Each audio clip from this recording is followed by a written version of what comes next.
Alright guys, welcome back to Underground Science. In this video, we're going to continue from last video. Last video we talked about the Antimarkovnikov Hydrohalogenation reaction, but in this video we're actually going to talk about the mechanism, the step-by-step mechanism. So let's go and get started. So if we see this first, right, let's review the Markovnikov's rule when you're doing hydrohalogenation is that the halogen goes on the more substituted carbon, right, and in terms of the double bond. So we're only focusing on the double bond, right? So out of these two carbons, that's part of the double bond, who's more substituted?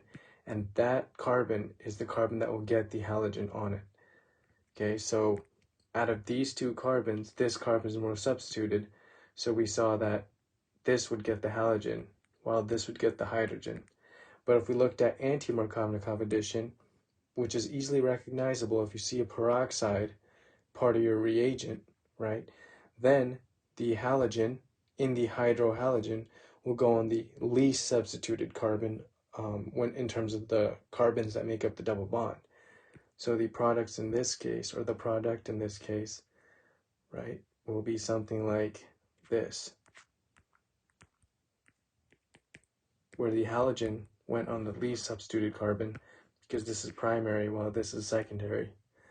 And the secondary carbon, the more substituted carbon, got the hydrogen, which is, so anti-Mark is basically the reverse of Markovnikov addition.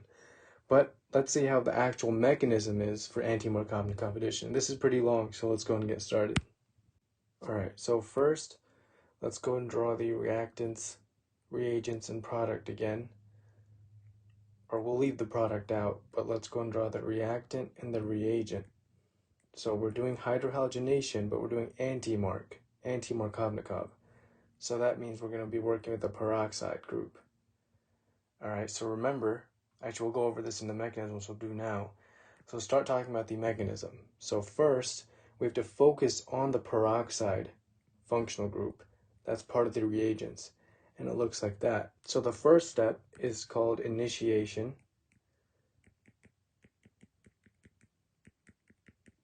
And this is how it's going to look like. So we're going to have something, so just a quick little side tip is that when we're drawing movement of electrons, when we're talking about reactions and mechanisms in organic chem, like a full arrow like that means you're talking about the movement of 2 electrons.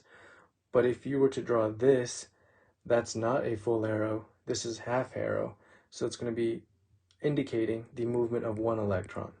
Okay, and in radical reactions, we're mostly going to be drawing half arrow reactions because in radical reactions, we're mostly dealing with the movement of 1 electron. Okay, so one thing to remember is this covalent bond that we see here between the 2 oxygens is made up of 2 electrons, right? One electron from the right oxygen, 1 electron from the left oxygen. So the first step of this radical mechanism will be a homolytic cleavage. So that means one of the electrons will go on this oxygen, one of the electrons will go on this oxygen. All right, and what is this called? This is called homolytic cleavage, which is the first step of this mechanism. And one thing to note is this homolytic cleavage is promoted by either light or heat.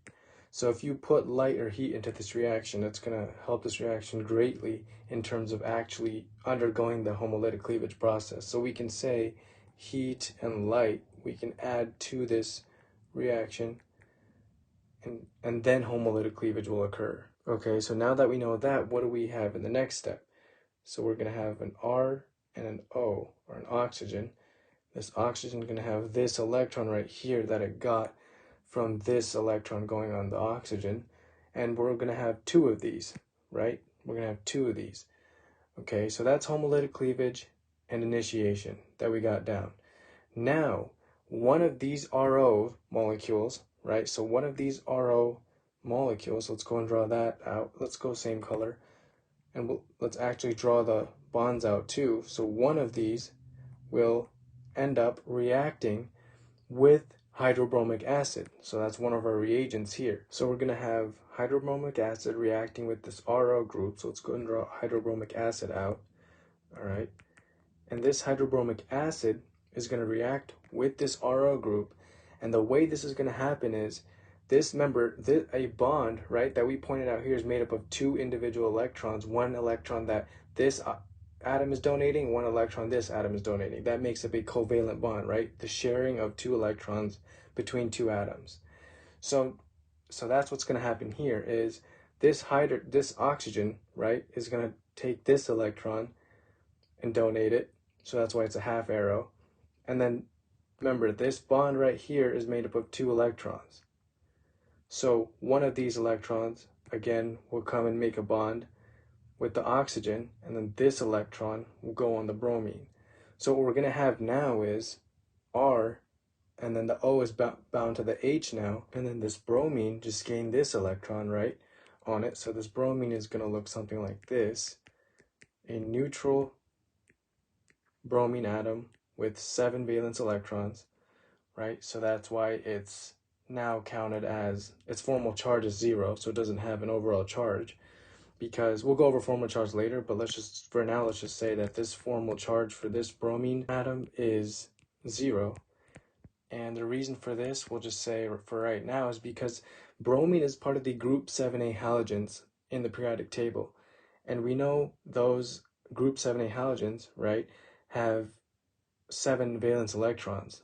And bromine right now has 7 valence electrons because we have 1, 2, 3, 4, 5, 6, 7, and 7 minus 7 is 0. So its formal charge is 0. All right, now we can go ahead and draw the reactant. So let's go ahead and write this over on the next page so we can continue on. So right now we have the ROH group, right? And then we have the formal charge of 0 bromine, or the neutral bromine, right? And then we remember our reactant was this. So now we can bring our reactant in. And what's going to happen is this bromine and the reactant will react, okay? So this electron right here is going to help in making a bond. It's going to come to this carbon. This electron, right? So let's highlight the electrons of this double bond. This electron is going to contribute to also making this carbon-bromine bond. And then this electron is just going to come on this carbon. Okay, so what's that going to look like now? So we're going to have something like that bound to the bromine, and then this this carbon right here is going to have its individual electron on it, right? But then you can also say, okay, we saw that bromine is making a bond with this carbon, right? But why can't bromine make a bond with this carbon first? So let's go over how that will look like.